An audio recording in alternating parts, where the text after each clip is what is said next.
You'd think that after 400,000 years on the planet, we'd have solved our basic problems about love and sex. Yet 1 out of 2 marriages ends in divorce. Couples continue to seek help for sexual dysfunction, and the rate of teenage pregnancy is alarmingly high. Why do we make such an agony of love and sex? One place to begin is with an understanding of ourselves as animals. All species have their courting rituals, arousal behavior prior to mating. Nobody has to go to school to learn them, and that includes the animal we know as human. We call our ritual flirting. Attraction begins when our erotic energy is triggered. During the first quick glances, she pretends not to notice. The smile of invitation is followed by a turning away and a bashful lowering of the eyes. West Germany's Dr. Eibel Eibesfeld's research reveals a series of coy responses common the world over. In the choreography of flirting, she tends toward flight, and he moves into her territory.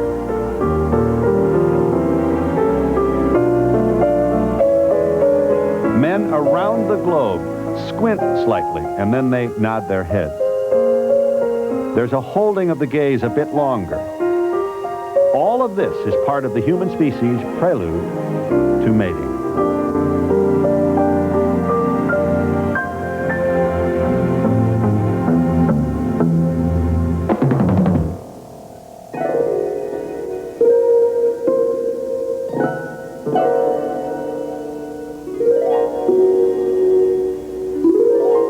It's as if nature designed us for sex. No hair covers up our sensitive skin. We can have sex anytime. And we maximize personal contact by doing something almost no other species can do. We can make love face to face. We are the sexiest creatures on Earth. But today, many young Americans are having trouble managing their sexual energy. Lisa is 16 and not yet married. She was brought up by her mother without a father at home. Lisa and her boyfriend, Wilson, have both dropped out of high school. For Lisa, the most important goal is to have something that is hers, and hers alone. Well, we planned to have sex, you know, it didn't just happen, you know. We planned it. You talk to her, it's like talking to the wall, let's put it this way. I told her, Lisa, you know what you're doing. You're going to make a mistake so young, finish school, in case you do get involved with somebody, you know, and they leave you, at least you could take care of yourself. When I was 14, I found them so cute. You know, most of all my other friends was having babies, you know, and they said it was adorable, you know. But I didn't have it at 14 because I thought I was a little too young at 14. No, I really wanted to wait. But since I found out, you know, she went to the hospital and they told her that she was pregnant already. So we sat down, we had to talk about it. He wanted to wait, but I didn't. Right. I just wanted to have a baby, you know, real quick. Babies born to teenagers have far greater risk of dying in infancy. Their mothers are more apt to be in poor health because of inadequate medical care and nutrition. And teenage parents are far more likely to wind up unemployed. Oh, my God. Okay.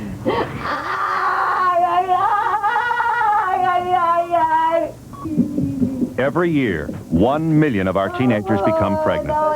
Half of those pregnancies are aborted. The other 500,000 end in the birth of a child, often unwanted. Chin to your chest and curl up like a pretzel. Okay, we're here with you. I'm afraid to push. I'm afraid. Yeah, okay.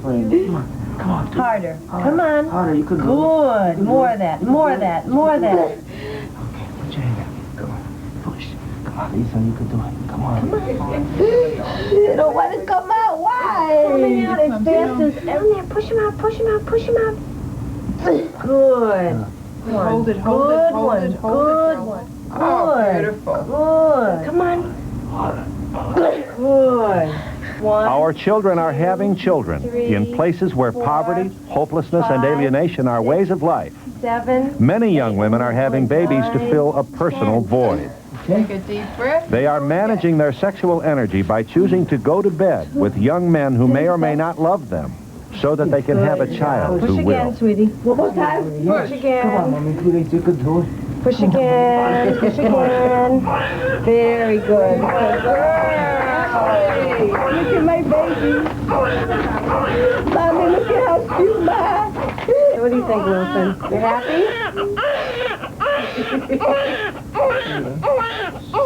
Let her cry. Let her cry. All the blood will come out of it. I don't want it to be like everybody else that's always in the street, hanging out the way I was. I don't want it to be like that. I want it to be in school or home, you know, do things the right way. I want the baby to be, not like me, first of all. You know, I want the baby to be somebody else, you know? You know, to have a nice job, to take care of his problems, you know? Like a man's supposed to be, you know?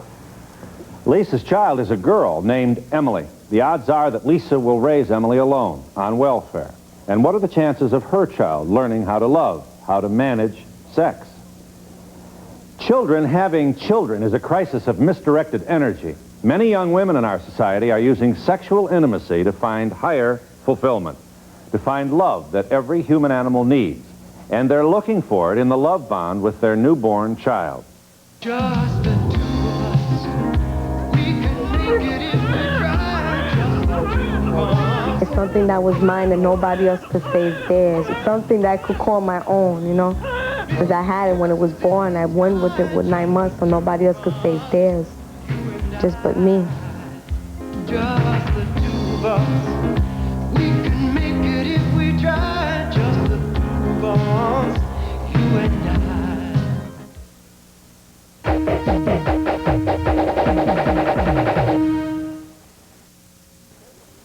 If we are to shape a society that assists its young in responsibly managing their sexual energy, we must help them distinguish between love and lust. Birds do it, and the bees do it. Even educated fleas do it. So let's do it. Let's fall in love. Falling in love, I think it happens by accident, and it's pure chemistry. In Spain, the best upper sets do it. The Lithuanians and the Letts do it. So why not let's do it? It's a really stupid feeling. It's terrific. I like you, son of a gun, because I get excited when I stand next to you and I got chills. And you set my mind rolling and imagination and everything going round. Now she tells me. And folks in Siam do it. Can't you remember those Siamese twins? Sex with love is a wonderful experience. Sex without love is a wonderful experience too. So let's do it. Yes? Let's fall in love.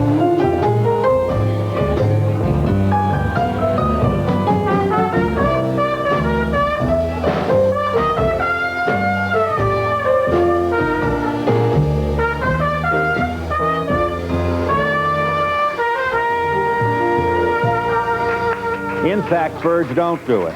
Bees don't do it, and neither do fleas. Only we fall in love. Only we have the power of poetry to be inspired by lofty feelings, to give love a spiritual dimension. And along with this distinctly human ability is a biological freedom involving sex. Other species are tied down to a biological calendar for sex. The males usually wait for ovulation, the time when she's ready to conceive. We know this time as heat, or estrus. By limiting access to the female, nature manages sexual energy.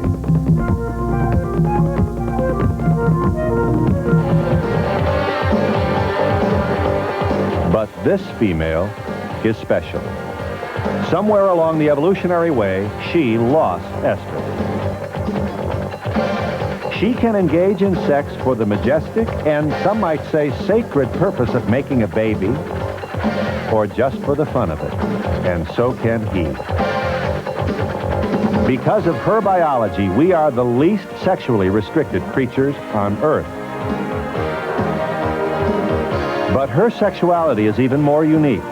Her ability to be aroused needs special understanding when it comes to making love.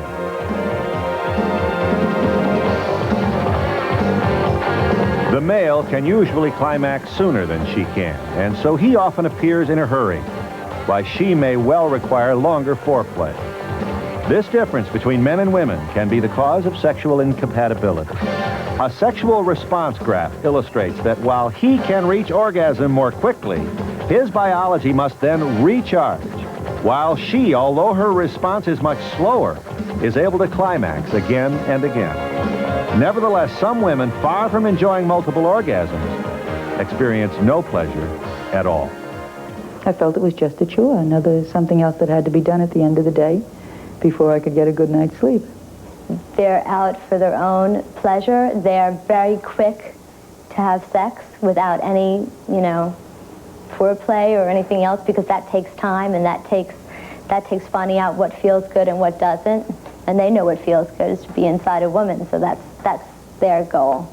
I always felt inhibited to tell him what I enjoyed or what I liked, maybe because I always felt that a woman was there to satisfy the man, and that what I was there for. But deep down I really didn't believe that. But I did it. I think we felt more that it was a form of gratification. I mean, if he felt he had to have this, it was so paramount that he just had to do this. All right, let's do it, let's do it and get it over with. But I wasn't pleased by it. Like those women, most of us want satisfying sex, which involves understanding, communication, and even love. But love is not just moon, spoon, and June. It is a biological necessity, starting at an early age when we form our first emotional attachments. They are like the bonds that show up in profoundly dramatic ways in other species. Ducklings are born to respond to the first object they see, almost always their mother. If the first object is a human, then ducklings see that object as mommy, and in a powerful, primal way, they plead, "Don't leave me." Like the duckling, we attach, first to parents, then to siblings, relatives, childhood friends, people of any age who are close to us. Later in life, we tend to gravitate toward the kinds of people who've nurtured us over the long years of childhood dependency. We rely on these attachments, and from them, we learn how to love. These children, found in a South American foundling home in the 1940s by Dr. Renee Spitz, have been nourished with food, but not with affection. They were literally dying from lack of love. That's why the human animal is so preoccupied with love. It's a matter of life and death. One of the great mysteries of love is what attracts us romantically, sexually, lovingly, to one sex over another, and to one person over another. Dr. John Money of Johns Hopkins University has a provocative, controversial theory. He says that for some of us, our attraction to the same sex or the other sex may have its beginnings before birth. With regard to whether you're going to turn out heterosexual, bisexual, or homosexual, it says that there are some possibilities in some people that they will have been very strongly predisposed in one or the middle or the other direction before they were born, and that's how they will go no matter what happens to them in their life development. But Dr. Money tells us that for the vast majority of human animals, to whom we are attracted is a combination of what we're born with and what we learn through experiences in early childhood. Then our sexual feelings come into full bloom in adolescence, when the hormones of puberty begin to flow like a powerful river. I was 14, and I went to this dance, and this boy there had a big crush. I mean, he was older. He was about 16, and we were dancing, and it was a slow dance, and we were dancing close, and I was very confused because I was getting all these funny feelings. At first, I thought I had to go to the bathroom. That was the feeling, like, what's wrong? What's happening? And the closer he held me, the more I felt that, that feeling. And then I guess I kind of knew, oh. I think I started to be aware of the difference, or that I was going to be a gay person instead of some other kind of person when I was about 14 or 15. And I think it really happened within almost a period of a week, of where suddenly I realized that and it's this big thing in your life that, oh, all right, well, that's going to be that way. We don't classify everybody as 100% heterosexual or 100% homosexual, even though we act as if we do.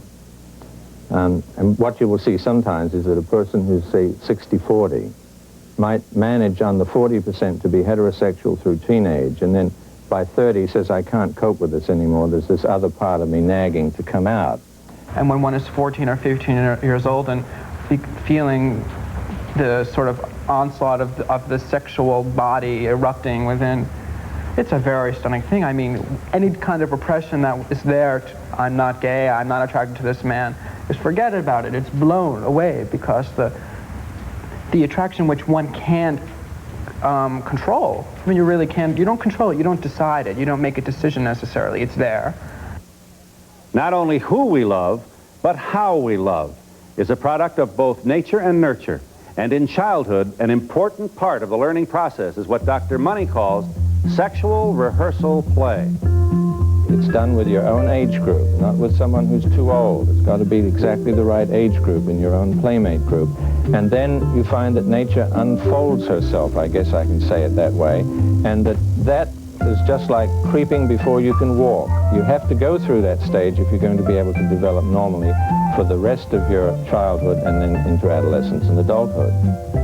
Dr. Money believes that if we keep telling our children no and slapping their hands away during natural play, we're creating a barrier to their normal sexual development. And even worse, some victims of severe abuse in childhood grow up to be child molesters, sadists, or rapists. Studies have shown that as many as 90% of all sex offenders in prison were severely abused as children. Everything that my father did, I wanted to be like him. Right? Everything he did, it was okay with me. I mean, even when he molested me, all right, that was okay with me.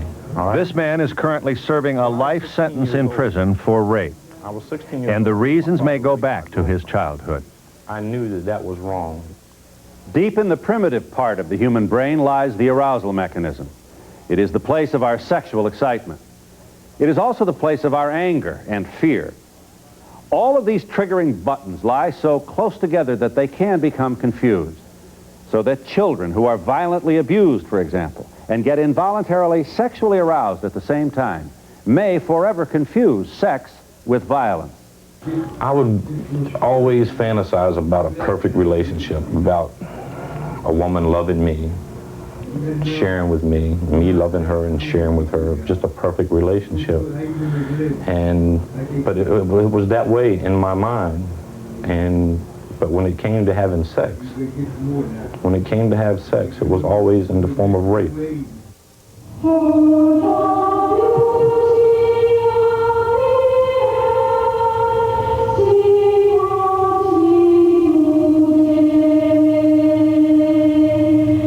Our children are not only innocent, they are vulnerable. At every moment, they are being molded into adults, for better or for worse. The shaping of their development as sexual beings, and all else they will become, is being determined by parents, peers, and environment. Right here, right now.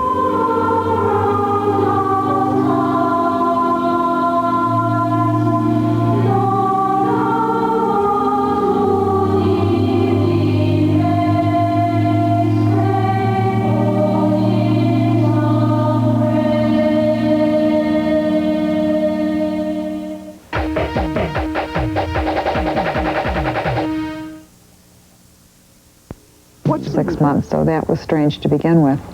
Yeah, we were maybe even at that time somewhat unusual, and we were both virgins when we were married. I mean, one day you're not married, it's not okay, and the next day you are. It's not easy to suddenly set all of those no's aside and say, yeah, now it's okay, be free, do your thing and enjoy it.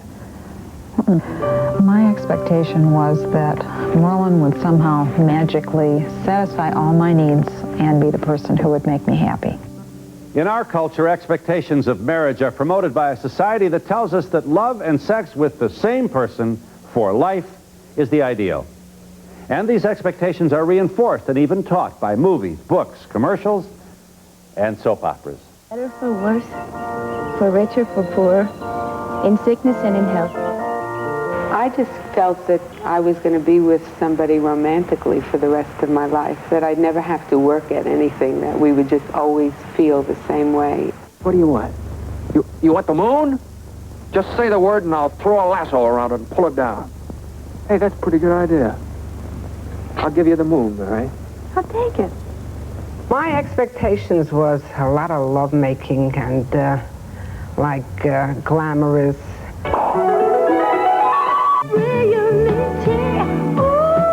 He was good looking and he knew how to do all the fancy Lindy Hops and tell these brilliant jokes that everybody laughed at, and I thought he was my hero. Living happily ever after.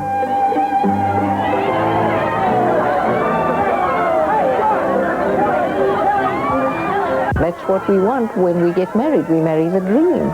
You see, we marry sex, security, freedom from loneliness. In attempting to manage our sexual energy, we have tried it all, from polyandry to polygamy and everything in between. Our ideal is monogamy. But how prevalent is monogamy among mammals? At one extreme is the elephant seal, a natural Don Juan. Only about 5% of these big guys impregnate about 85% of the females. He goes from one to the next, having sex with anyone that he can. He sometimes even crushes his own babies to death while playing the field. One of the sorriest examples of sexual fidelity in all of evolution. At the other extreme is the loyal marmoset, a devoted family man. The males bond with the females for life. The fathers literally carry the children on their shoulders until it's time for her to feed them. What about us? We are somewhere between the elephant seal and the marmoset. We're closer to the marmoset, but not as close as we might like to believe. We are at best an imperfect pair-bonding species. 100 years ago, when marrying for life meant 10 or 12 years, it is possible that it made sense at that time. We're at a time now in history where it is absolutely possible for a couple to marry at 20 and die in their 80s and would be forced, if we all believed that people must stay together forever, to spend 60 years together. That's unheard of in the animal kingdom, and it's unheard of in human history. What does this mean in terms of mating for life? It's possible, as you said, and couples do it, but it's difficult. And if monogamy isn't difficult enough, consider this. Because men were fearful of female sexuality, they wanted proof of paternity. They wanted to be able to say with more or less certainty, this woman is mine, and this child belongs to me. And in the effort to control female sexuality, they shaped cultures in which sex itself was a taboo. And the men unwittingly put all of us in a trap. As a civilization, we've made an extraordinary split between love and sex, and we're not able to really get them joined together. I always say that love is above the belt and sex is below the belt. Love is beautiful and lyrical and romantic, and sex is filthy and dirty and carnal knowledge and pornography below the belt, because it involves the sex organ. And it's, well, I'm not going to guess the figure, but it's not even 50% of the people in our civilization who are lucky enough to grow up to have a real union between love and sex as a pair in a partnership. And those who do have a wonderful time of it. And that separation of love from sex, or sex from love, has led us to a damaging double standard. Because we put such an emphasis on the sexual taboo and on the idea of sex as a sin, especially in childhood, there are many children who grow up with what I've called, and so do other people call, the split between the Madonna and the whore. And in men that would be the provider and the playboy or the gigolo. And for both you could call it the saint and the sinner. The Madonna. She was pure and far above the reality of sex. Into the marital bedroom came a mother figure, and out went lust. The Madonna was for love, and sex was left to the whore. She was another stereotype. Evil, disgusting, degrading, a carnal creature of the night, animal, sinful, and exciting. The split between Madonna and the whore was epidemic in Victorian England, a society torn apart by its own double standard. Presided over by the Queen for whom the age was named, Victorian society condemned anything to do with sex, making prostitution a criminal offense, although it continued to flourish. Burlesque and pornography became big businesses. Homosexuality was abhorred, while boys were kept segregated during their most formative years. And girls were, too. Through it all, Victorians preached the sanctity of the family. Their poets wrote of fair maidens and Madonna-like wives who had no interest in sex, while husbands stole away with women who did. By their own hypocrisy, the Victorians went out of their way to enshrine the split between love and sex. How far have we come in our society? Well, the double standard lives on. The practice of seeking sexual excitement elsewhere continues. Michael? Hi, how are you? My agent said that you wanted to see a model. Okay, and you've got your credit card and driver's license, right? And some kind of business card. I'm about 5'5½". I have reddish blonde hair. It's curly and about shoulder length. My measurements are about 38, 28, 39. Most men don't know what they're doing. A lot of guys, once they're over 30, once they're over 40, they're using the excuse that I just can't do it like I used to. They never could do it. The vast majority, whether he's seeing a call girl or a streetwalker, is an on-the-move executive. He's white, he's very middle class, he's probably married, he has children. A lot of times people think that they want to talk about their wives. They don't talk about their wives too much. I think a lot of women are threatened by that they think their husband's out telling some prostitute about what she's doing or not doing. They talk about their jobs a lot, and their anger about one thing or another. That I hear a lot. Oh, sure, he wants some different kind of sex than at home, because at home he's probably not getting any sex or very little sex. And this guy is thrilled to death and is willing to spend hundreds of dollars so that he can have this little experience that his wife doesn't want to participate in. Being a prostitute is exactly like being a babysitter. Anybody who can keep a 5-year-old under control can handle a man. And the double standard is passed on. The split between love and sex continues among adults and their children as well. If a guy has sex in high school and gets around, he's great, he's cool. If a girl has sex in high school and gets around, she's not respected at all. You know, she's a slut. When I was sleeping around, like, people would tell me I would be cool if I slept around with those guys, but then they had me going for like a year as a slut because the guy would get away scot-free and I would get away feeling used. I guess we all want to marry a nice girl, but right now we don't want a nice girl. Who wants to marry a bad girl? Nobody. Who wants to sleep with a bad girl? A lot of guys. But the Madonna whore complex is not the only barrier to rejoining love and sex in our society. We also bring other stereotypes into the marital bedroom, including the female as passive and the male as aggressive. What happens when these roles are reversed? Merlin Schultz had a medical operation that lessened his role as provider, and his wife, Peg, had to go to work. I was impotent for long periods of time. A man's job highly affects his bedroom response. We could correlate a job stress in at least 40% of the men with potency problems that we have. If Peg was going out in the world, she was going to associate with other men.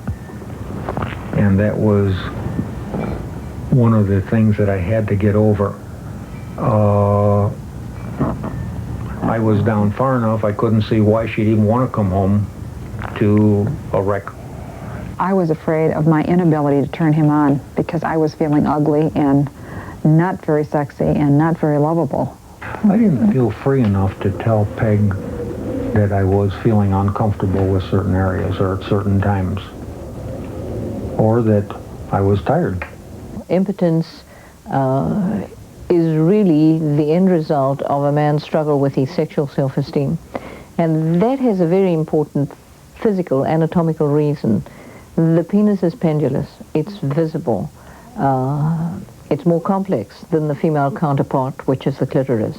No man can fake an erection. A woman can fake arousal. If a man doesn't have his erection, he is devastated.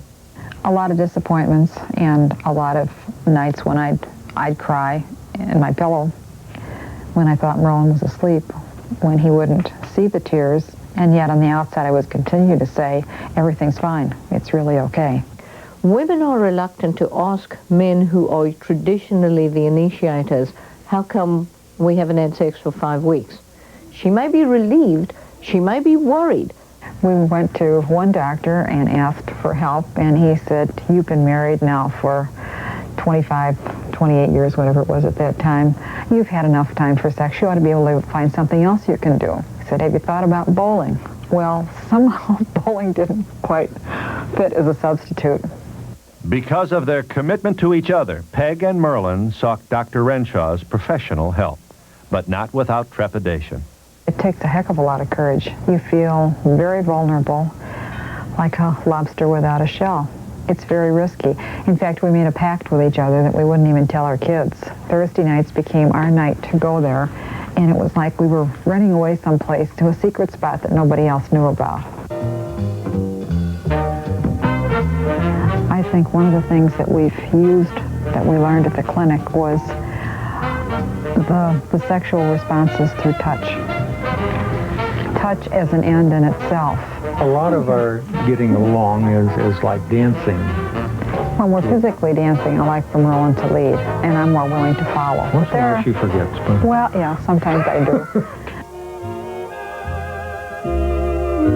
Now I'm beginning to realize that life is constantly changing, and I'm trying to learn how to deal with a shifting, constantly changing pattern. Enjoy moments rather than the end part.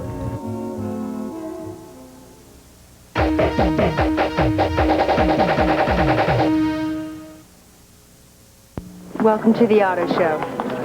And they had all had sex, and I was like the only virgin, and they used to make fun of me. So one night I picked up a guy, and I guess I was maybe drunk, maybe not. I don't know what I was feeling actually, but we walked up to my room and started fooling around, and that's just how it happened. And the next day, I slept with my best friend. Here are our children. We ask them to wait to have sex, while our culture pressures them in ways that no previous generation in our society has ever known. Well, you're sexy and 17, my little rock and roll queen. Give me your body.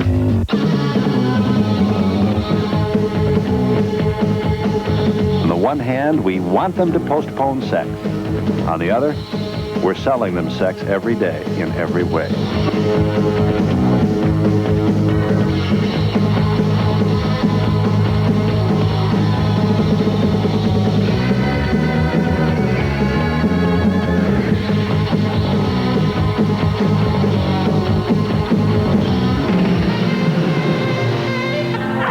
Drink Avion.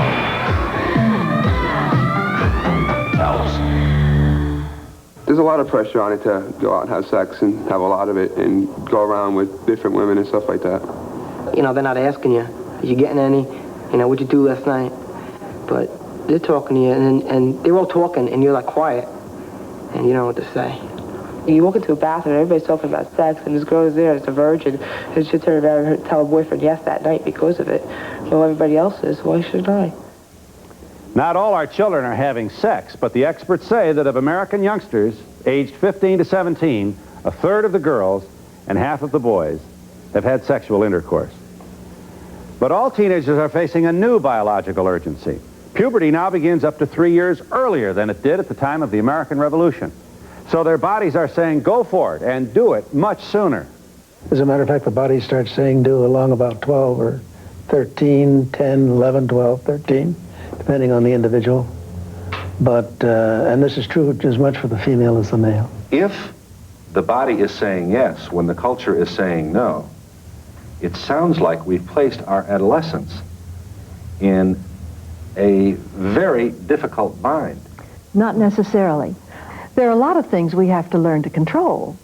This is a reflection of our society. Appropriately control, because it works best for us in support of all the things we value and care about. You know, family and the ability to be responsible, the timeliness of taking on responsibility, and so on. These are just facts of existence. In tribal societies such as the African Maasai, the facts of existence are not denied but acknowledged. They're accepted and celebrated. Puberty begins with an elaborate ceremony, clearly marking the rite of passage from child to adult. But in our culture, we do not celebrate sexual maturity. We do have certain rites of passage. But for many of our young people, at the end of the bar mitzvah, at the end of the Christian confirmation, they are exactly where they were before it began, with little sense of sexual responsibility. I would sometimes have sex without the thought of protection. The first time I did it without a contraceptive, I was like, oh my God, I'm going to be pregnant, I'm going to be pregnant. Get caught in the moment, and we just said, what the heck? I knew she could get pregnant from the risks I took. I knew almost all the consequences. It's just, I did it. Like my one friend, she's like, well, if a guy pulls out on time, you can't get pregnant. She ended up having to have an abortion. In the European countries, which have lower rates of teenage pregnancy, there's a much greater amount of sex education. It's taught typically at a lower level. The courses are more comprehensive, and most important, a much greater percentage of young people actually participate in those countries. In this country, less than 10% of all teenagers participate in a comprehensive sex education class. A larger percentage participates in a short class, maybe an hour or two, or maybe even a few more hours than that. But that's a one-shot program that's over very quickly and unfortunately far too quickly forgotten. America has more than double the teenage pregnancies of any other industrialized country in the world. Of every 1,000 teenagers in the Netherlands, only 14 become pregnant. In Sweden, 35. The number in Canada is 44. The number in the United States, 96. Sex education is part of the answer, but Dr. Kirby believes that without making birth control available, sex education by itself won't work. Moreover, his studies do not support the idea that providing contraceptive help will encourage promiscuity. The data indicate in most studies that sex education programs and birth control do not increase sexual behavior. People have felt that sex education programs might put ideas into young people's heads, but the evidence indicates that that's really not the case. One of the few places in the country with a comprehensive program is St. Paul, Minnesota. Here in the high schools, sex education, including information and the availability of birth control, has been integrated into a model health program. The results have been successful. Since 1977, teenage pregnancies have been declining, and young people are getting some overdue honesty. What is so good about sex? What makes it good? What good things can happen when a couple have sex? They can have a child if they want one. Okay. Or you can feel like there's a more trust, or show that there is feeling of trust. The feeling it produces. What kind of feeling? The orgasm. A physical feeling. Okay, there may be good physical feelings from it. Sometimes you could ask your parents, where did I come from? And, they might give you a bus number or something. They'll give you a bus number, Oh, yeah, bus number 357. That's where you came from.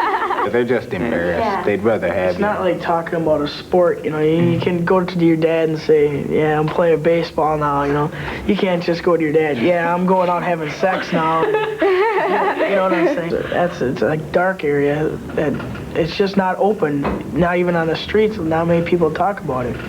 But there is more enlightenment now in America's heartland. In St. Joseph, Missouri, parents are joining their children in schools that are not only educating students, but developing values as well. Are characteristics that you consider most important when selecting or accepting a date. Let's start with the parents. Okay, number one was courteous, considerate, and kind. Fun to be with, number two. Similar values is number one. And pleasant personality, number two. Okay, let's look at you teens. So what you had was 1 and 2. Number one, nice body. You won't be the only one, I guarantee you. But you should respect her honesty. I do, and we'll respect it in the car, too. Good looking and cute, number one, and number two, has own car. Okay.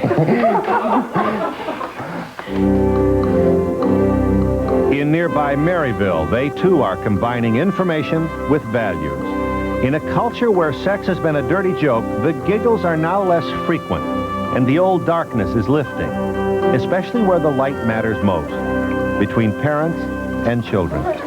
I came to this class because I thought it would open up a route of communication between me and my daughter. My daughter, too. I can get mine not in English. How many children, if any, would you like to have? 3. Why? Doesn't ask why. Oh. I know that Angela probably has urges. She's going through puberty. At the pool this summer, I noticed a lot of boys hanging around her and pushing her off in the pool and that kind of stuff. Well, that's where it all begins. How do you feel about teenagers using birth control? Well, I would rather see them use birth control than end up with a teenage pregnancy, an unwanted pregnancy. It's a way to protect themselves. Sometimes it doesn't always work. Talking about 100% here. I'd lots rather see them on the pill than see them pregnant at that age.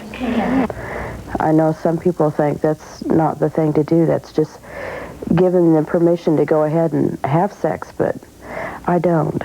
I did so. Well, she don't think I'm old enough yet.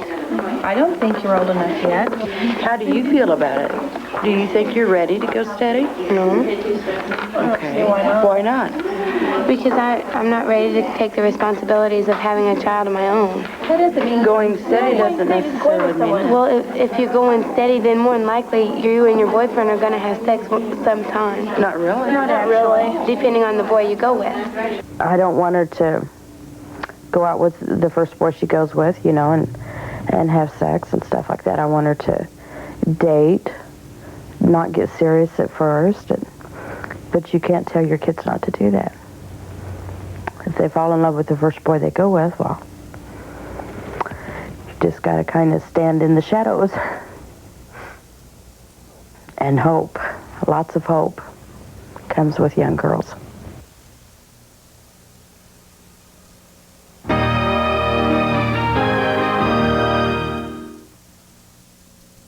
And now, from a restaurant near you, Wendy's... And sex is a dirty joke. What the world needs now is the seeking and sharing of information about love and sex, something we Americans have never been very enthusiastic about doing. Without understanding, relationships wind down and divorce becomes more prevalent. Lack of information in adolescence ensures that more teenagers are likely to do what comes naturally rather than manage it. Our goal should be an appreciation and enjoyment of our erotic energies. Only then can we heal the split between love and sex for ourselves and for our children. I'm Phil Donahue. Good evening, everyone. I'm Brad Wright, and coming up next on Channel 5 News tonight, an all-out constitutional war appears to be in the offing in Austin tonight. I'm Phil Donahue. In this program, we examine the most perplexing question about the human animal. What makes us tick? Is it nature or nurture? How sensitive is 12-week-old Andrew to the world around him? Children are absorbent. But just how absorbent? Between birth and 5, the brain grows at a staggering rate, and it's almost done by 6. It grows a tiny amount thereafter. During that period of time, things learned are learned in permanent storage. They're learned joyfully. On the average, starting children early has more negative effects than positive ones. We are biological beings. We grow and we develop. We're not all of a piece all at once. I was prepared now to believe that maybe there were some children who were born with a biological predisposition either toward being fearful, timid, restrained, or bold and fearless. I think that nurture wins out in the end. I think that's the most important thing. I think love makes everything grow. Roger and I were raised in two completely different environments. Completely different. And yet we're so much alike. Our thinking is alike. We have the same wants, the same needs, the same thinking. As far as I'm concerned, a person is the way that he is because of his genetic makeup.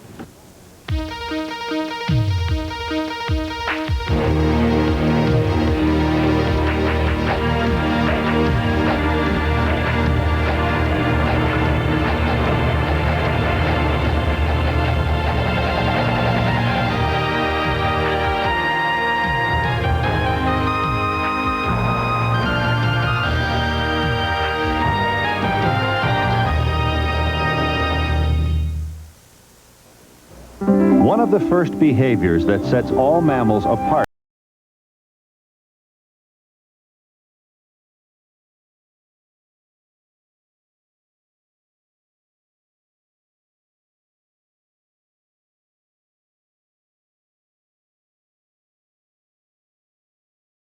if this life-giving skill is already there at birth in the human animal, what else is there? Which behaviors are we born with, and which do we learn? When we asked experts around the world what makes us the way we are, is it nature or nurture? They all answered in a word: both. Recent research, however, indicates that we are born with a lot more than we ever suspected. And some of the best current information comes from studying identical twins separated at birth. They share the same genes, the same nature. Only their nurture was different. Like these twins, Tony Milazzi and Roger Brooks. Tony was raised by an Italian family in Binghamton, New York, and Roger by a Jewish family in Florida. They met for the first time when they were almost 25. I remember when the plane arrived, I was behind a pillar. I did not want Tony to see me first. I wanted to see him first. I wanted to compare.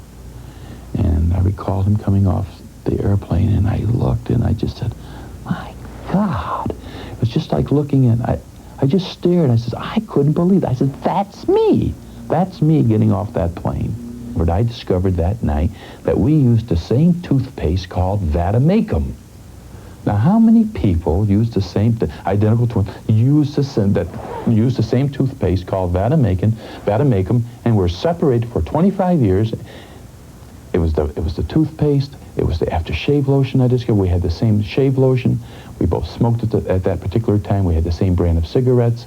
For all intents and purposes,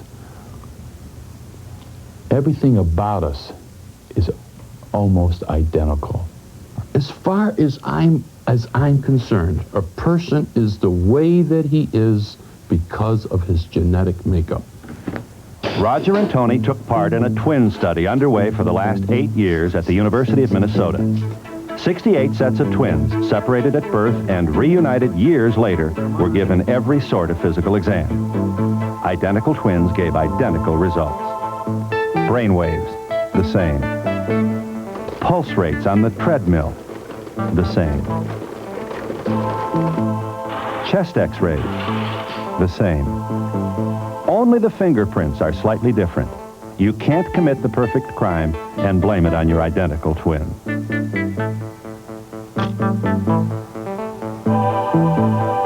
Scientists expected physical characteristics, like eyes, to perfectly match. But no one expected other uncanny similarities. These twins met for the first time when they were 39. Both had first wives named Linda, second wives named Betty. Both named their sons James Allen, their dogs Toy. Both were part-time sheriffs who had worked at McDonald's. They even drove the same model cars to the same strip of Florida beach for their vacations. These identical twins were raised by families where nobody laughed very much. They don't seem to be able to stop. The twin study has given a strong boost to the nature side of the nature-nurture debate. We now know we can be born with a tendency to become an alcoholic, a stutterer, an overeater, Dyslexia and schizophrenia also appear to be inherited. Even elusive aspects of the human animal, like temperament and personality, may get a push before we leave the womb. In a study taking place at Harvard University, these 2-year-old girls are brought by their mothers into an unfamiliar nursery full of enticing toys. 2 of the girls seem to be immediately at home. The other girl remains wary, apprehensive. Every move they make is monitored by psychologist Dr. Jerome Kagan and his associates. The cautious child is just standing there studying the other children. She's not close to her mother, but she is fixed and just watching what's happening. She is the only child who's not yet touched a toy in this playroom. The other 2 have explored things and manipulated things. Previous testing suggests that the same girls behave this way from birth. This child did not learn to be shy.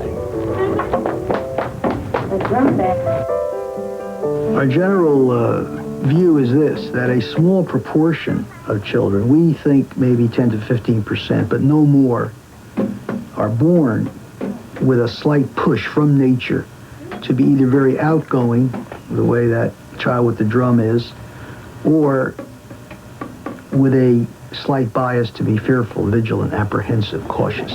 To learn that a child has been born shy can reassure parents who might blame themselves. They might feel less tempted to try and change that child according to their own expectations. The evidence is growing that even mood, activity level, and emotional intensity are also given a push by nature. Just as some of us may be born with a disposition toward shyness, scientists now believe that others of us are born to take risks. That's why some people would never dream of doing this kind of thing on a $1 million bet, while for others, it's pure pleasure. Nature has a hand in this behavior as well.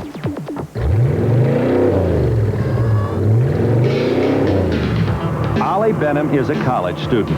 He likes action, like burning up the road. The cops have nabbed him 4 times going better than 90 miles an hour. But Ollie remains undaunted. He doesn't only take risks on the road, he does it in other ways as well. I really like to gamble. It started probably at the age of 9, 10. As I grew older, I tried on a few of my dad's suits and tried my luck in the casino.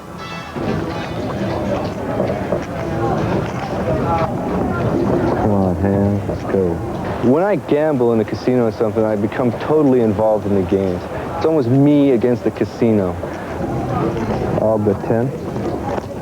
Just that sensation of seeing myself beating something gives me the ultimate high. Ollie is one of hundreds being studied at the University of California at Irvine. Dr. Richard Heyer believes he has discovered the very chemical connected to risky behavior. It's an enzyme called monoamine oxidase. For short, MAO. Everybody has MAO. Some people have a lot of it, some people have a little of it. People with low levels of MAO tend to be the sensation seekers. They like to do outrageous things, they like to climb mountains, they like to take risks, they like wild parties, they like to socialize a lot. People with high MAO are much shyer, much more sedate, they don't like a lot of activity, they avoid rock concerts. As you would expect, Ollie has a low level of MAO. Brainwave patterns also conform to personality type. A cap with 32 electrodes will monitor his response to a dull activity. It just blinked these lights on and off. The thing that I had to fight with the most was not falling asleep. You can really ruin the results that way. After 30 minutes of watching a light blink, Ollie is taken into the PET scan room. The PET scan gives a detailed picture of the inside of his active, living brain. This PET scan could only come from someone like Ollie, a risk taker. When seen alongside the brain of a person who likes a quiet life, the differences are apparent. The bright red color indicates brain activity. The risk taker's PET scan shows almost no red at all. A brain at rest, just as we'd expect from a person who's bored. The opposite type shows a lot of red. indicating lots of activity. Here is a person who has no need to race cars, but whose brain is active even as he watches the grass grow. A psychological history also confirms what Dr. Heyer could have predicted from chemistry alone. Dr. Heyer says that nature gave Ollie his low MAO, and nature is responsible for Ollie wanting to be out there, hanging on for dear life to the end of a rope. The devil does not make us do it. The predispositions we get from nature only point us in certain directions. Biology is not destiny, but it's not for nothing. We cannot ignore findings that nature plays a major role in making us who we are. By knowing more about our nature, we can make more enlightened choices about our nurture. Nurture, the flip side of the famous debate, in a moment.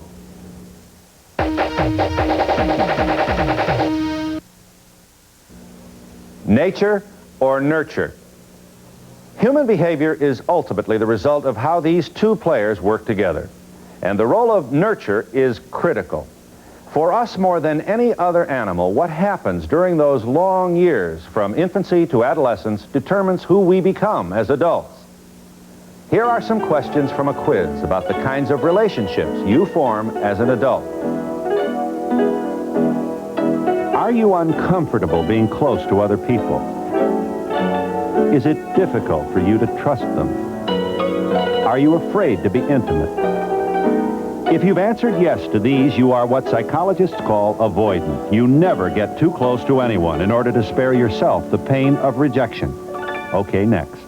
Do you worry that your partner will desert you? Are you afraid to let go? Answering yes to these means that you're a clinger. You hang on so much that you sometimes drive people away. Now try these. Is being close to other people comfortable for you? Do you trust your partner's love? If you've answered yes, you're what is called secure. After giving a longer version of this test to hundreds of people, Dr. Philip Shaver and his associate Cindy Hazan of the University of Denver discovered that the kinds of attachments we form as an adult correspond to the attachments we formed with parents in childhood. One reason we're so impressionable in childhood is that we're born too early. Wet, a little ugly, and scared to death. Our large brain obliges mother to deliver us at 9 months, before the brain is fully developed. Life during the first 6 months, therefore, is a kind of womb with a view. During that time, the human brain doubles in size. The baby's early experiences influence the actual sculpting of the networks in the brain. And at center stage of the womb with a view, for most babies, is mommy.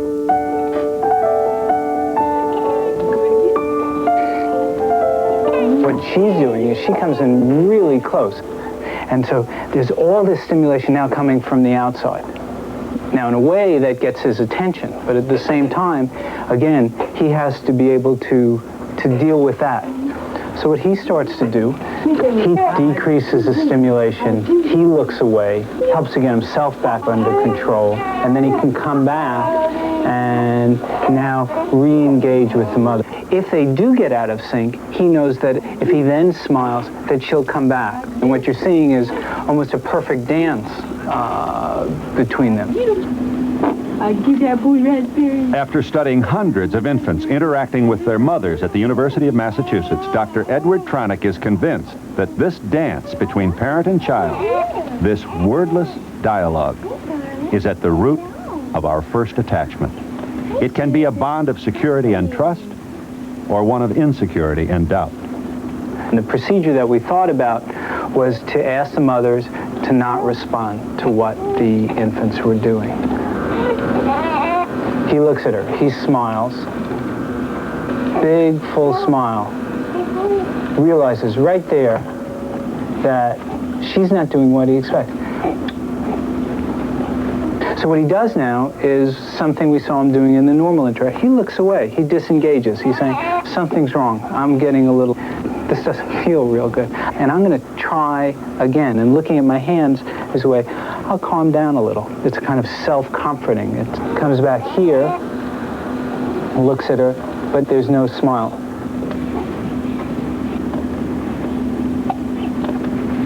There you see him drool. And this is a baby who wasn't drooling before, didn't have any of the signs of even losing a little bodily control.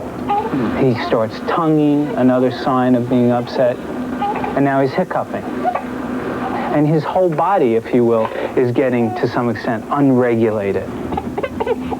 What would happen if the mother was always in a bad mood, never laughing, never smiling?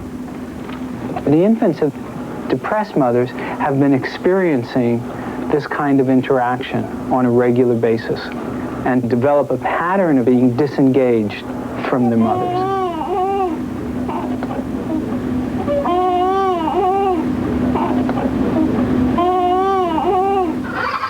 The importance of early attachments is seen even more clearly in this landmark experiment by Dr. Harry Harlow.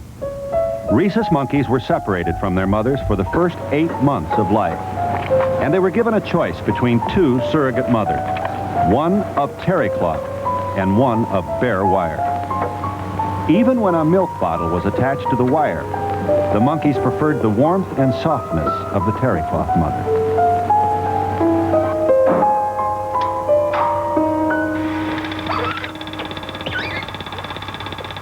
When something frightening suddenly appears, even a surrogate mother is better than no mother at all.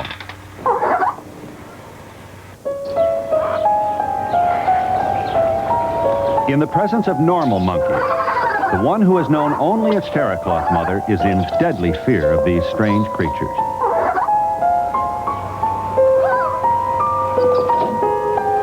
And when this monkey, raised without a mother, becomes a mother herself, it will be difficult for her to know how to treat her baby as this normal mother does.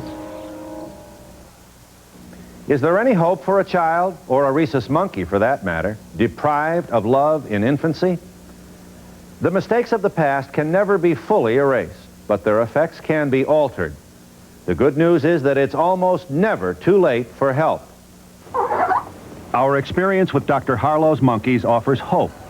What little Eric needed was an opportunity to play with other monkeys, a sense of security and stability, care and affection. And here is Eric today. His rehabilitation was supervised by Dr. Stephen Sumi. Early deprivation does not inevitably lead to such long-term problems if appropriate interventions can be taken. The deprived rhesus infant can be saved, so to speak, with later nurturing. Yes, if you have rehabilitative activities and put them in an environment that provides them with the kind of social stimulation they missed early in life, and then you maintain them in that environment as they're growing up. These early difficulties can be overcome, and you can wind up with some relatively normal monkeys by the time they're in late childhood, adolescence, or adults. And I think these animals out here are as good an example of that as can be found. In fact, Eric is feeling so full of himself, he even tried to entice a female member of our staff to join his troop. Eric knows the difference between human males and females, and while he generally prefers females, he has special preferences for certain types, and it looks like Wendy's one of them. Periodically, he will bare his teeth and bounce up and down and turn his back, and that's a solicitation, that's an invitation. You follow him and join the rest of the troop. There is a display. That's an attempt actually to get Wendy to join? Yes. The colony? That's correct. Well, Eric, I don't speak for Wendy, but your chances are probably less than 50-50. Well, this is just one demonstration of the likeness, however much it may distract some people, the likeness of the human animal's behavior with primate behavior. If learning is so important for early development in a group of rhesus monkeys, surely it must be as important or more so for the human level.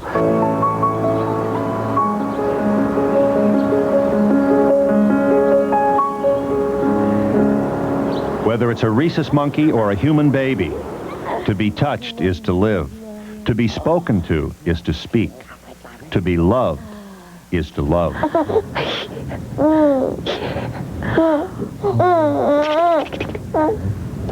Emotions make up the first human language, and they later determine who we are They give us our human signature. No one wants to raise a person who later becomes a sad sack, a person who's not able to control his own anger. What we hope for as parents is that our children will grow up to experience the most important emotion, fully and easily, that of joy. It begins here, when the complicated blend of nature and nurture is being woven together, moment to moment. How sensitive is 12-week-old Andrew to the world around him? He sees, he wonders, he worries. Andrew's face is as revealing as a mirror, and the reflection can last a lifetime.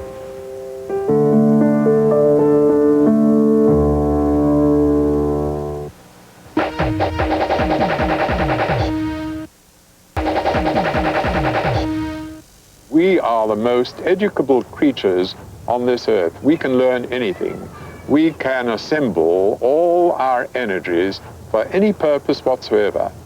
For learning, for wonder, for curiosity, for laughter, for play, for aggression, for love. It's all there as potentiality. That potentiality must be triggered by outside stimuli in childhood. An experiment conducted by Colin Blakemore at Cambridge University in England is telling. Kittens whose vision was restricted to horizontal lines were never able to recognize vertical lines. They were able to jump on top of a table, but consistently bumped into the vertical table legs.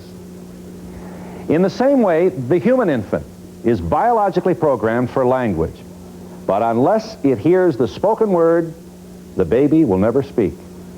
As babies spend more and more time outside the home, the nurturing circle widens, and so does the community of people who influence their behavior.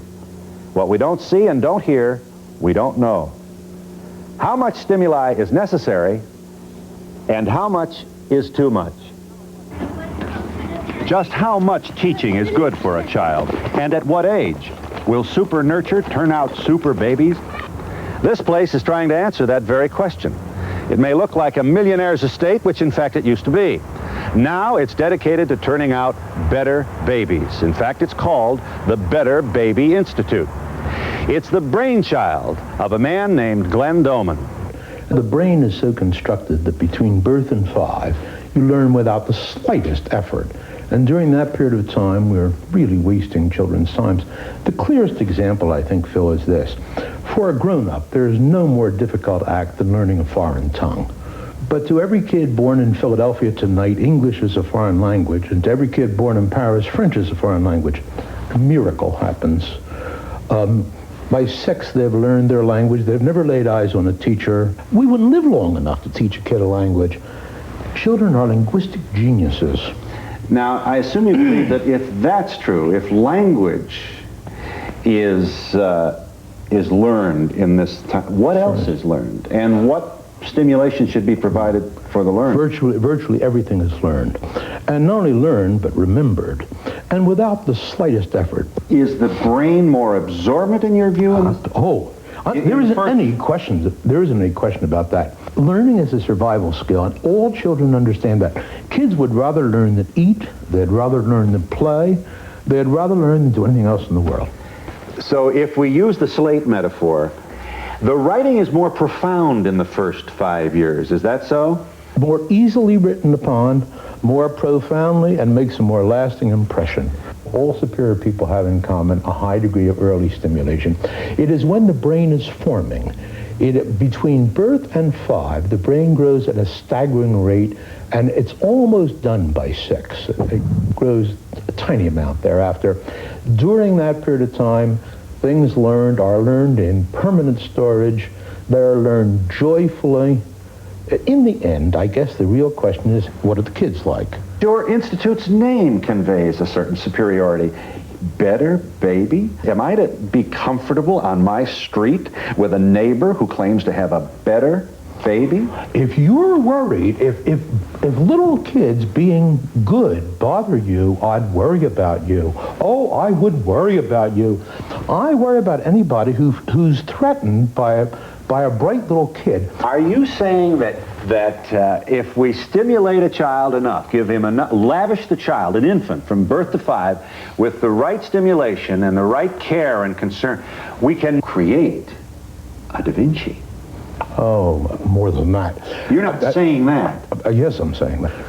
We have concluded that every child born at the instant of birth has a higher potential intelligence than Leonardo da Vinci ever used. And I use Leonardo. I'm glad you picked him. He's my favorite genius. Is there an emotional payoff here? Oh, boy. Is there ever? Your kids are happier, do you think? Oh, when you meet them. And you're how old? I was introduced to 5-year-old Ryan, who read to me from a copy of Time magazine that he had never seen before. For a little bit. The epic oil plunge of the 1980s started out slowly and a bit remotely. To most people, it was just a downward sloping diagram on the initial page. This is a Baltimore Oriole, house wren, red-breasted nuthatch, yellow-shafted flicker, black-capped chickadee. Baltimore Oriole. Very good. Arundel Mill and Castle, Waterloo Bridge, the Cenotaph, Hampstead Heath, Stoke Poges Church, July 1833. Hadley Castle, the mouth of the Thames, morning after a stormy night. Do you remember who the first president of the United States George Washington. George Washington. Do you know I have our information about George Washington? Yes. George Washington was our first president. He is often called the father of our country. George Washington was born in 1732 in Mayfield, Virginia. Washington's home is known as Mountain Vernon. Washington married Martha Custis. Kirin no Weni. Kutsuya. Okay. Kirin no Weni. Not only the mind, but the body. Good. Push hard. Good. Push. Very nice. Physical education is as intense and formal as all the other subjects, including music.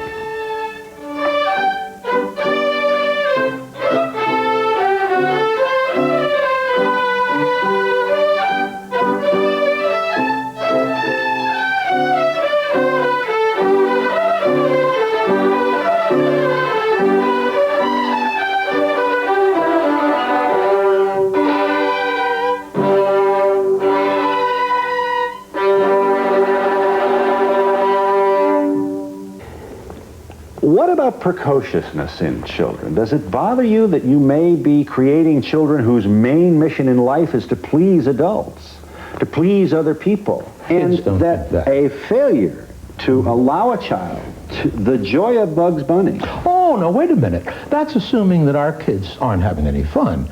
That isn't true. Our kids enjoy Bugs Bunny. They do. You don't have to be trained to enjoy Bugs Bunny. This is the home library of 19-month-old Benjamin. He is learning to recognize 2,000 cards on dozens of subjects, each one handmade by his parents. Benjamin cannot read these cards. Yes, he can. Yes, he can. Can he read them aloud? No. So how do you know he can read them? Just by his response. He has occasionally said the odd word before I've finished reading his sentence. Dinosaurs' bones are kept in museums. Is it your belief that he understands this sentence with a subject and a predicate? I believe that he understands it to the point that his life so far has shown him to understand it. He has been to a museum. The end of the book has pictures of dinosaurs. He's seen little plastic dinosaurs. Japanese? Mm-hmm. Does he know what this says? Yes. Sure. I don't, but he does. Now, how do you know that? Just because I've at times put down 2 books and asked him which book he'd like to read by reading the title, and he'll choose the title. Is it your belief that your son knows what this says? Absolutely. Yes, we know he knows it. Yeah. What is your purpose here? What do you hope for Benjamin, and what is different about the way that you're raising him? Well, I guess what we both hope, as we always think about him, is that he just grows up to be a really loving kid who knows a lot of information and who will have a lot of opportunities to do anything he wants to do. Now, that's the hope and dream of every parent. But you're doing something more. What is different about the way you're raising your baby? Well, I'd say we have a lot of information, and with that information, we're adapting it to teach him, and to teach him as much as we can before, while he's young, because he's learning it that much faster, and that way he will be able to use it that much better when he's older. Where's Daddy? Where's Mommy? Where's my hair? Is does Benjamin respond to commands that are not in English? Yes. Try a couple. Okay, Benjamin, where's Mr. Donahue's I capelli? That's Benjamin's I capelli. Good. Where's my I capelli? How about La Lucha? Lucha, good boy. Il naso. Il naso. Italian? That's Italian. What was the other? That was all Italian. All Italian. Anything else? You can do some Japanese. Let's see, Mimi. Will you Mimi? Good boy. The brain continues to physically grow for about the first 20 years of life. But scientists agree there is a critical period for learning in many areas. The Better Baby Institute is attempting to exploit the dramatically absorbent brain of childhood. Little fingers of nerve fibers reach out and lace together, creating a network of intricate connections. And how richly the fibers grow depends on the variety of outside stimulation. But when is it too soon to learn? Questions have been raised about the methods used at the Better Baby Institute. Just when are children ready for so much information and stimulation?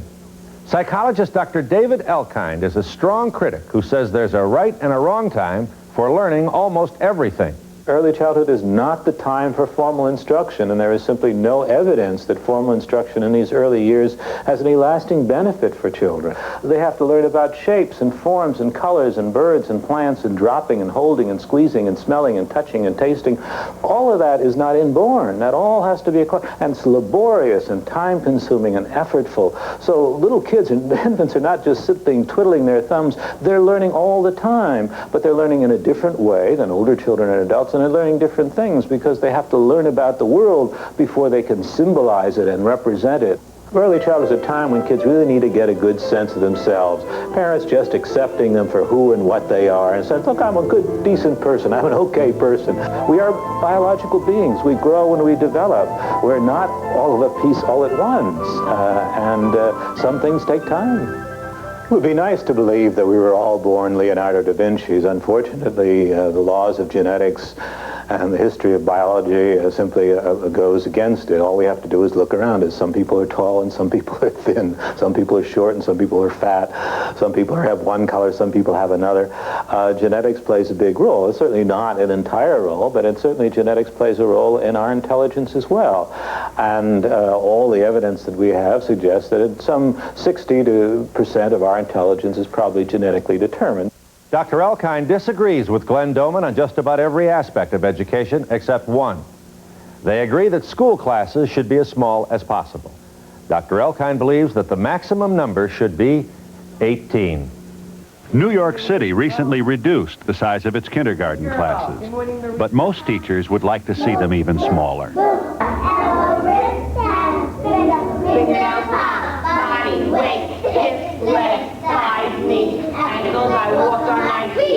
I'm a kindergarten teacher at Public School 108. I've been there for 5 years. My kindergarten class now has 25 children. That's an awful lot of children. I am there alone. I wish I would have help. I wish I could give them more of me. Necklace begins with N. Necklace begins with N. Hey, that's a good way. Parents who can afford to send their children to Maxine, who teaches them privately, one-on-one in her after-school hours. Napkin begins with N. She feels, however, that all parents can accomplish a great deal with their children on their own. I usually have conferences with my parents, and I suggest certain things that they can do with and for their child. I tell them to read to their child every night.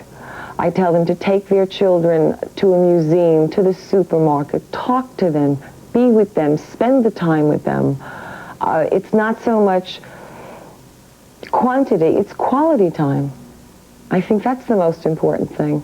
And if a child feels the parent is interested and the child receives quality attention, the child will usually do well. I think that nurture wins out in the end. I think that's the most important thing. I think love makes everything grow. And with love, you can accomplish so much, you can give so much, and you see so many rewards. The primary source of love and nurturing is usually the parents. And the distracting truth is that nurturing in the complicated world of the 80s can be very expensive. The driver of this public school bus is trying to earn enough to give his 3-year-old son, Jarrett, a better education in private school. First of all, it's very expensive, about $4,800. And we're struggling.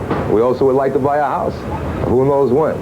Where we're living now is by my mother-in-law's. It's tough. The privacy isn't there that we would like, that we're used to, because we did live in a large apartment. I paid as much as $700 a month rent, and the two couldn't go. We had to give up one. So the apartment went. My man is number one. It's worth every penny of it, just to watch him. The hard part is for my wife. She has to struggle every day to bring him into school. She does the blunt of it. I first looked into schools in the area where we live. I wanted him to play with other children, and I wanted him to be in an environment where there was something productive happening. The trip each morning takes almost 2 hours. This is just the beginning for Jarrett's mother, whose own workday as an office manager starts after dropping her son at school.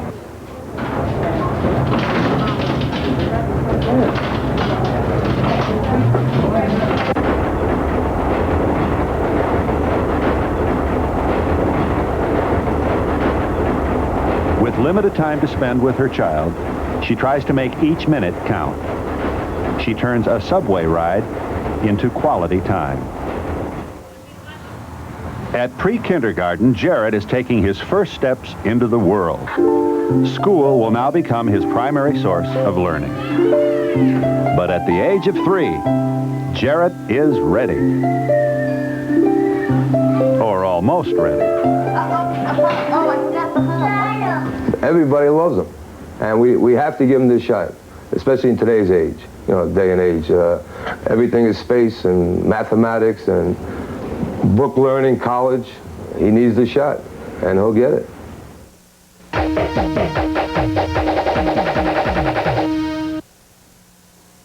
The nature-nurture debate has swung back and forth according to the state of our knowledge and what we choose to believe.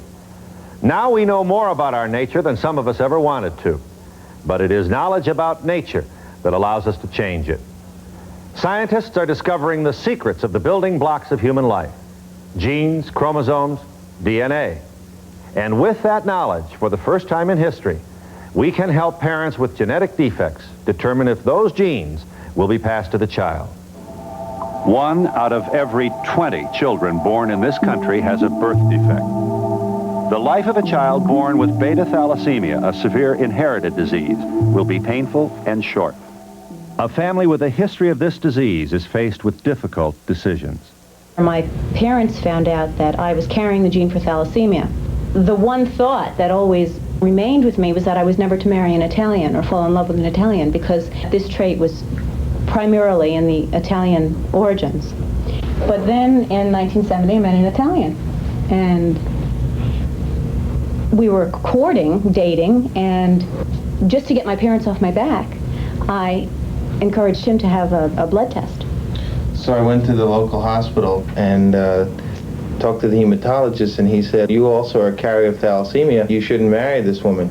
We decided to get married anyway, probably with the idea that we wouldn't have any children of our own. No. Right after that, they asked us to talk with Dr. Kazazian about some of the research that he had been doing. In these laboratories, Dr. Haig Kazazian and his staff have pioneered new methods of testing the genes of a fetus as early as 9 weeks to see if it's healthy. The technique is called gene mapping. Radioactive markers identify the problem gene in the mother, the father, and the unborn child. So I think that without the technological help in medical science, that we probably wouldn't have had any children of our own. We have 2 healthy boys who are looking forward to a healthy sister, and we're just really quite blessed. Daniel is 6 and Andrew is 3, and we're We're waiting for a girl in May. No, in July. In July. What is fatherhood, nature or nurture? Here, for some human animals, is daddy. Donor sperm is carefully tested to make sure it's free of any genetic problem. Sperm is cryogenically preserved for 10 years from a wide variety of donors. The parents can choose to have a child with a perfect medical history. What is motherhood, nature or nurture? For the first time in history, Mount Sinai Medical Center in Cleveland announced that a third party, a surrogate mother, delivered a healthy baby that had been fertilized in a petri dish. We were very pleased to be able to announce the first birth to our knowledge of a baby conceived by in vitro fertilization and transferred to the uterus of a surrogate mother. The donors of this sperm and egg fertilized in this dish are the legal parents of the child. Will the woman who gave birth to the baby have no claims on him as a mother? What is parenthood, nature or nurture? Tony and Roger first met their biological father when they were grown men. No, I just met our biological father, whom I enjoyed meeting, who was a very nice man. I feel he's a lot like Roger and I. Our temperament, I think, is the same. Our personality is the same. I feel that we inherit his genetic makeup. But it was quite strange, quite different, because you have to remember that my father, the father that raised me, was still alive. And he was the one that I considered my father because he was the father that raised me. Giving birth is always a miracle, but giving love is still our greatest gift. Because we are the slowest maturing animal in all of creation, the nurturing role can be too big a job for one person. For us, Dad must be more than just icing on the cake. Today, more women are in the workplace, and the old support systems have disappeared. Now more than ever, fathers need to make a full and equal commitment to parenthood. A big day in the park. That commitment was made by Gordon Dugan and his wife Gail when they made the decision to adopt. It's hard for me to explain why it was so important for me to have a child. I love children, and I would feel like I had really missed something extremely important if I didn't have a child. Although in my head, I really believe that having children is one of the most important things in life, my emotions were really different. And here I was out on my own, trying my own business, a lot of stresses and a lot of things. And this was where my focus was, and it just seemed like the whole idea of a child was this incredible responsibility, and I wanted to avoid it. I'm not proud of it at all, but I know that's the way I was feeling. But the biggest piece was as Gail would explain it, I felt how important it was to her, and her desire for it was so strong that it overcame my incredible fear of taking on the responsibility right away. I believe that if you love a child, any child, it will flourish. And whatever possibility that child has in him, if you love him, that will come to be. Yeah, well, how about we try walking? A father's love is as important as a mother's. But for Gordon, it wasn't that easy for him to show it. What being a father meant to me was my experience of my own father. I had my own struggles with my father and had a real difficulty in feeling close to him and feeling like he gave me a lot of stuff that I wanted. And I think like a lot of fathers, he spent most of his time working. I very seldom saw him. And his gift to me was having a secure home and money to take care of myself. And the thing that I felt that I missed most was any kind of emotional attachment to him. And I felt an incredible desire to get that from him. And I wanted to give that to my son. And it's still a struggle that I have now in terms of how much time do I spend working and earning a living and how much time do I spend with my son, which is really important. And, I teach him some stuff that I know and he teaches me stuff. And we get to know each other. I'll try. You be careful now. I get to see him do things, marvelous things, for the first time. And it's like I'm able to see the joy of it, the joy of being a child that I didn't experience when I was little, but I'm able to experience it now. Come on around, Edzo. Okay. I believe that we learn most of the way we are, and we lock our feelings away, and that we do ourselves a real disservice. But that it's not a simple issue to get back in touch with them, because the way we've learned to function and the way we work in society, the way we do our jobs and everything, there's no place for it. There's a place to get the job done, and that's where Ed is so helpful, because he makes it quite clear that here he is, and he's very rewarding to me. And my stomach says, you know, that this makes sense. This is good. An interesting added piece is that we are now considering adopting again. And I've still got a whole new set of fears. Having Edward is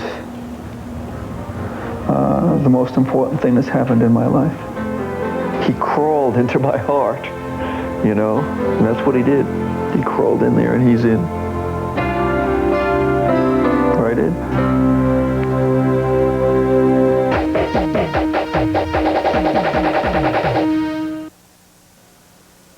We said it at the beginning. Nature and nurture are co-determinants of human behavior. Nature is what we got. Nurture, our environment, is what we decide to have. No other animal is capable of making that decision.